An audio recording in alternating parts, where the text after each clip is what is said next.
한국경제TV 생생한 실전 투자 정보 와우퀴. 월 5,000원 커피값으로 투자 정보가 내 손 안에 배달됩니다. 와우킥 N에서 만나요. 네, 오늘부터 미국 ETF 시간 돌아왔습니다. 현대차증권 글로벌 리서치팀 하장권 연구원과 함께 하겠습니다. 안녕하십니까? 네, 안녕하십니까? 자, 일단 연초에요. 우리 장은 굉장히 강한 모습, 흐름으로 지금 가고 있습니다. 미장도 간밤에 3대 지수 모두 올랐단 말이죠. 일단 시작이 나쁘지 않다? 이렇게 보십니까?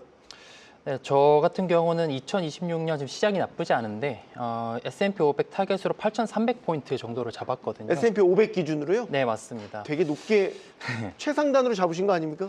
네, 좀 높게 잡은 편이긴 한데 그래서 S&P 500의 평균 수익률이 한 13% 정도 됩니다. 근데 네. 저 같은 경우 작년에 이어서 평시보다 조금 더 강한 흐름을 더 이어나가지 않을까라고 생각을 하고 있는데 이 시장을 강하게 보는 이유가 있는데 이 시장이 가장 환호하는 이 두 가지 동력이 맞물려 있다라고 말씀을 드리고 있습니다. 네. 그래서 닷컴 버블 때 같은 경우는 기술 혁신은 있었지만 유동성은 흡수되는 방향으로 전개가 됐었거든요. 네. 근데 지금 같은 경우는 기술 혁신도 있고 유동성도 풀리는 방향으로 전개가 된다라는 게 가장 큰 차이점입니다. 그래서 차트를 띄워봐 주시면요. 네. 그래서 닷컴 버블이랑 지금의 증시를 좀 비교한 차트인데 이 가로축이 고용이고요. 이 세로축이 유동성입니다. 그래서 회색 경로를 보시면 닷컴 버블 당시에 이 경로가 오른쪽 아래로 먼저 이동을 합니다.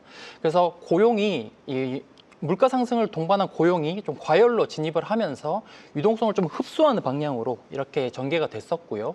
근데 지금 하늘색 선을 보시면은 이 왼쪽으로 이동을 하고 있습니다. 그냥 고용이 급락하고 있기 때문에 향후의 유동성 같은 경우는 화살표 방향대로 좀 확대되는 방향으로 전개될 확률이 높다. 고용이 둔화되니까 예를 들면 연준이 금리를 내려서 유동성이 확대될 것이다? 네, 지금 그 논리이신 거죠? 네, 그렇습니다. 그래서 그러니까 경기 따라서 유동성이 간다라고 생각하시면 되는데요.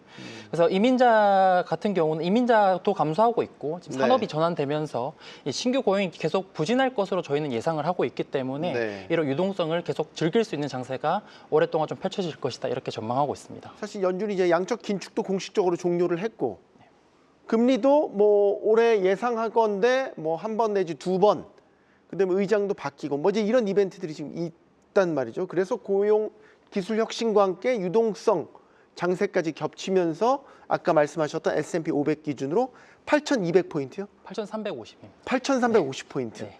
제가 본 증권사 보고서 가운데 미국 대형 은행보다 지금 더 높게 잡으신 거 아닌가, 상당히 공격적으로 잡으셨는데 일단은 납득이 됩니다. 어떤 기술의 혁신과 유동성 장세가 겹쳐진 흐름들.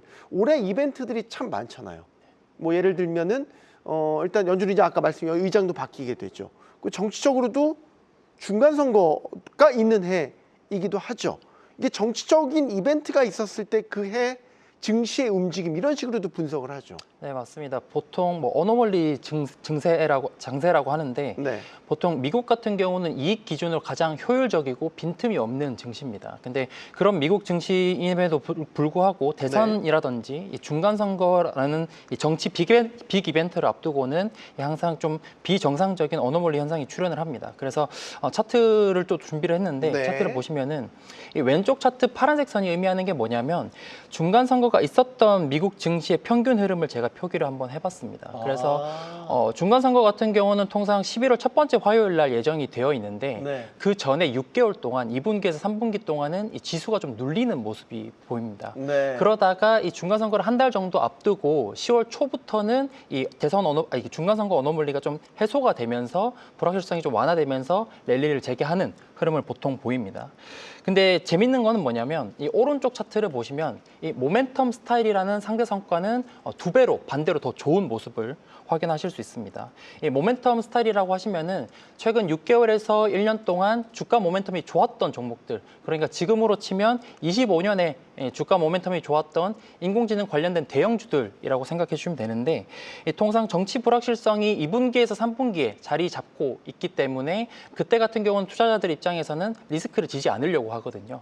그래서 좀 더 확실한 기존의 주도주로 성과가 몰릴 수 수밖에 없다라고 보고 있습니다. 그래서 정리해드리면은 통상 월 적립 형식으로 S&P 500을 추종하는 ETF들을 좀 적립식 매수하시는 분들이 많은데 올해 같은 경우는 네. 2, 3분기 이 S&P 500의 모멘텀 지수를 추종하는 ETF라든지 아니면 대형주 내에서 이 인공지능을 추종하는 ETF들로 좀 승부를 보시면은 승률이 좋지 않을까 이렇게 말씀을 드리고 있고 그리고 이 중간 선거의 영향권 밖에 있는 1분기라든지 4분기 같은 경우는 이 연착륙이라든지 금리 인하기에 보통 이 고베타 스타일이 좋거든요. 고베타 스타일이요. 네, 그러니까 변동성이 좀 설명을 해주세요.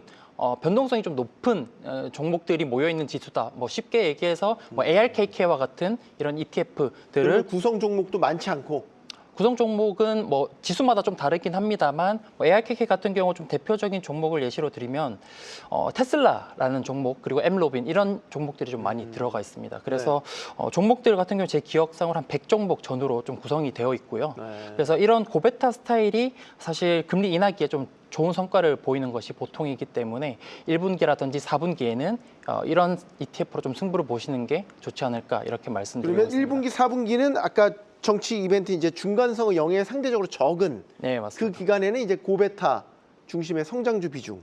네. 그다음에 이제 1, 4분기 말고 2, 3분기 그때는 이제 중간선 영향이 확 네, 확 받게 될 네, 테니까. 받게 되기 때문에 선택지가 없고 확실한 기존의 주도주. 그러니까 기존 주도주. 그 중에서도 좀 대형주. 쉽게 얘기하면 뭐 엔비디아네요. 쉽게 네, 얘기해서. 그렇죠. 쉽게 얘기하면 뭐 하이퍼스케일러 기업들 이렇게 말씀드릴 수 있을 것 같습니다. 알겠습니다. 자, 올해 예정돼 있는 정치 이벤트들을 통해서 시장의 흐름을 또 분석해 봤습니다.